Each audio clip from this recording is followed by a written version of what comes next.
Hello everyone.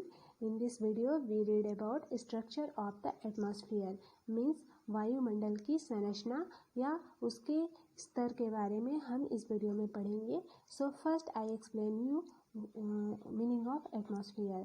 The thick envelope of air surrounding the earth is called the atmosphere. It is one of the natural components of the environment. The survival of all the living beings on this planet depends on the atmosphere.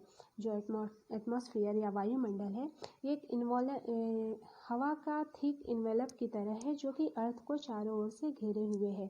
जैसे एक लिफाफे के अंदर कोई चीज़ सुरक्षित रहती है वैसे ही हमारा अर्थ भी इस एटमॉस्फेयर में चारों ओर घिरा हुआ है और सेफ है. और यह जो एटमॉस्फेयर है ये प्राकृतिक कंपोनेंट्स है पर्यावरण का और सभी लिविंग बींग जो कि इस प्लैनेट पर रहते हैं जीवित रहने के लिए इस एटमॉस्फेयर पर डिपेंड करते हैं.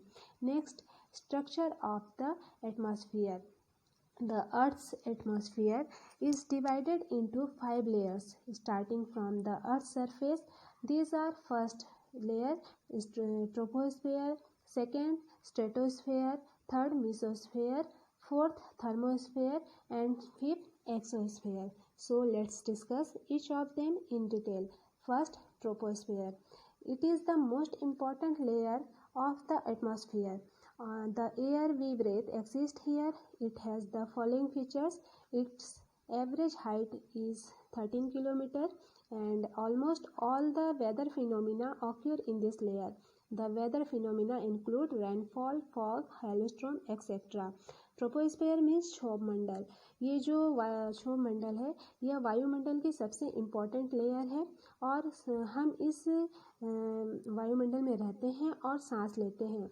और हम इसके कुछ विशेषताएं हैं जैसे कि ये लगभग इसकी औसत ऊंचाई 13 किलोमीटर है और ऑलमोस्ट सभी वेदर फिनोमिना या सभी मौसम की घटनाएं इसी लेयर में होती हैं. जैसे वेदर फिनोमिना मीन्स बरसात होना, फॉग, हॉलस्टॉर्म या ओलावृष्टि इत्यादि सभी इस ट्रोपोस्फेयर वाले लेयर में ही घटित होती हैं. Second, stratosphere.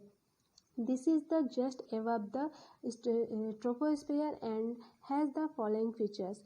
First, it extends to a height of 50 km. Second, it is almost free from clouds and associated weather phenomena that occur in the troposphere. Third, it is most ideal from flying aeroplanes since it is free from weather phenomena. Fourth, it contains a layer of ozone gas which protects us from the harmful effect of ultraviolet rays from the sun. The depletion of the ozone layer of late is a serious concern for all of us.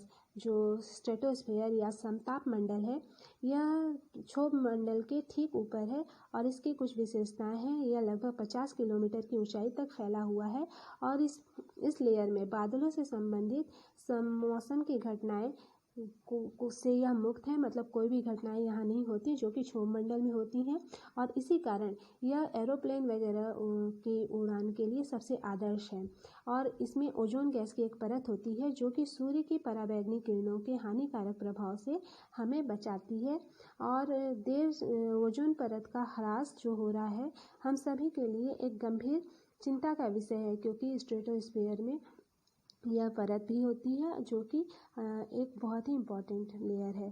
Third layer, mesosphere. It is the third layer of the atmosphere and it lies above the stratosphere. It extends up height of 80 km.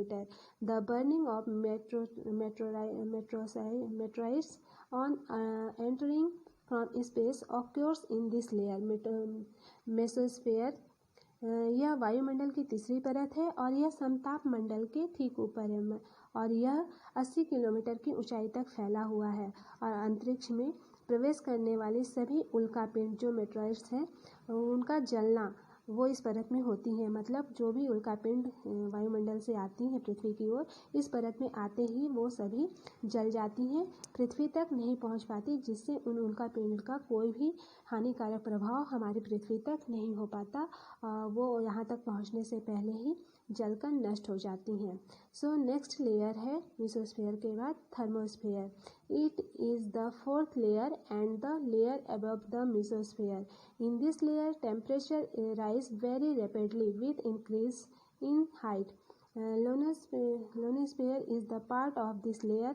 Thermosphere has the following features. It extends between 80 to 400 km. It helps in radio transmission.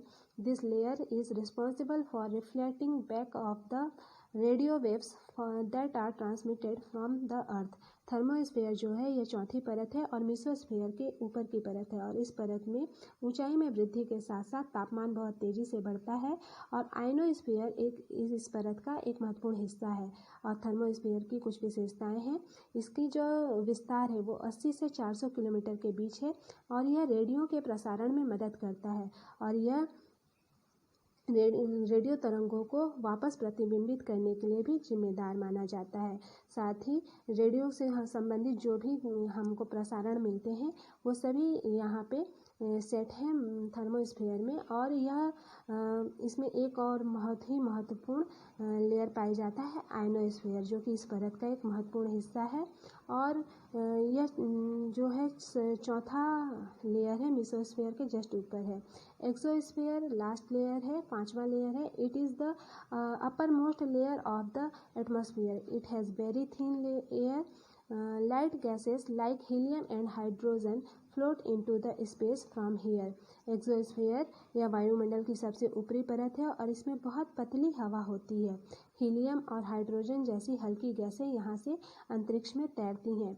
Exosphere जो होता है सबसे ऊपर मतलब अर्थ से यह सबसे ऊपर पांचवा स्तर है जो कि सबसे ऊपर है और यह इसमें बहुत ही पतली हवा का जो स्तर है बहुत ही पतला है और बहुत ही हल्की गैसें हैं. जैसा कि हम सभी साइंस में पढ़े हैं, हीलियम और हाइड्रोजन बहुत ही हल्की होती हैं और यहाँ वो गैस पाई जाती हैं. अच्छे से समझने के लिए आपको एक वीडियो दिखाया जा रहा है जिससे आपको यह पूरा कॉन्सेप्ट समझ में आएगा.